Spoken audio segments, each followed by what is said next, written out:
You yawn. Not a big one, just a lazy, end-of-the-evening stretch. And then, a few seconds later, your dog does the exact same thing. You laugh. Maybe you point it out to whoever's sitting next to you. Coincidence, right? That's what most people think.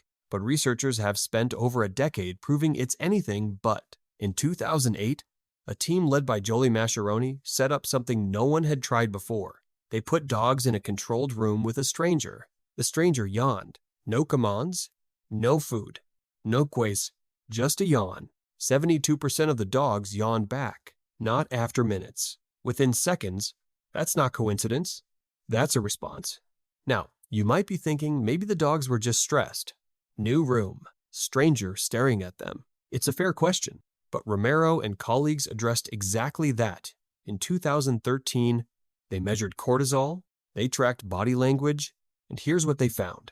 The yawning wasn't a stress response. It only happened when the dog could see the face of someone familiar, remove the emotional connection, and the yawning stopped. But here's where it gets even more specific.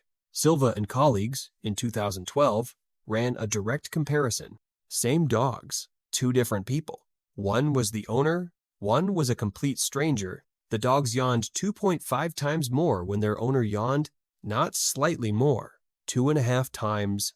The response wasn't mechanical, it was personal. And here's a detail that stopped me.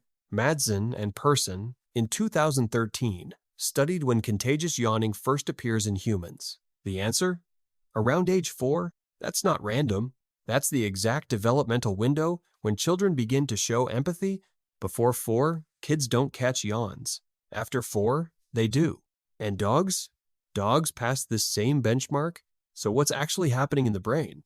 There's a system called mirror neurons. When you watch someone perform an action, a specific set of neurons in your brain fires as if you were performing that action yourself. You don't decide to do it. It just happens. And this system doesn't stop at actions. It extends to emotions. When you see someone in distress, your mirror neurons activate the corresponding emotional state.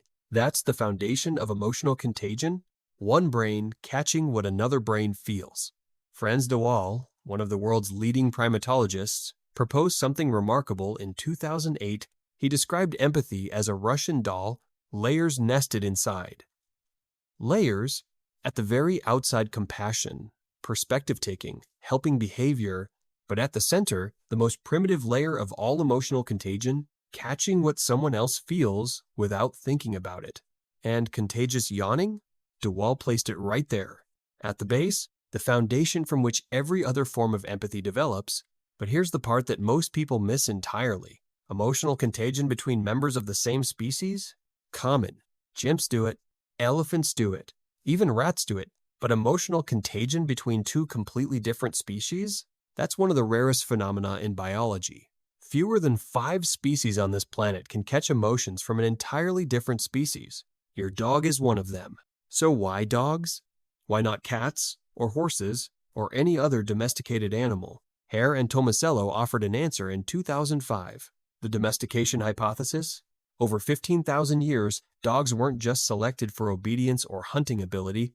They were selected for something far subtler. The ability to read human emotional signals. The dogs that could sense what their humans felt survived. The ones that couldn't didn't. 15,000 years of that pressure.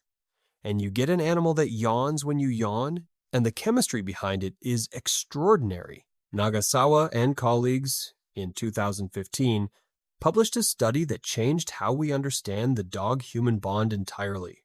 When a dog and their owner look into each other's eyes, both brains release oxytocin, the same neurochemical that bonds a mother to her infant, and it's not a one-way street. The dog's oxytocin rises, which triggers more gaze, which raises the owner's oxytocin, which triggers more gaze, a feedback loop, the same loop that exists between a human parent and a human child. Contagious yawning? Research suggests it's a byproduct of this bond, a visible signal of an invisible connection, and it doesn't stop at yawning. Palagi and colleagues, in 2015, discovered something even more remarkable. Dogs don't just catch your yawns. They mirror your facial expressions, and they do it in under 1 second. That's called rapid facial mimicry. In humans, it's considered a hallmark of emotional synchronization. Your dog does it without thinking. Without training, without reward, they just mirror you. Now, one thing worth paying attention to, if your dog catches your yawns frequently, research suggests that's a marker of a strong emotional bond, but if your dog never seems to catch your yawn, that doesn't mean something is wrong. It may simply mean there's room to build more connection, more eye contact, more shared quiet time, more presence. Your job isn't to test your dog, it's to be present with them. So, next time it happens, you're on the couch. It's late. You yawn, and your dog, curled up beside you, yawns right back. Don't laugh it off. Don't call it coincidence, because what you're looking at is one of the rarest forms of emotional contagion between two different species on this planet. 15,000 years of evolution, an oxytocin loop shared with no other animal, a bond that runs deeper than most people will ever realize, all compressed into one small, quiet moment. A yawn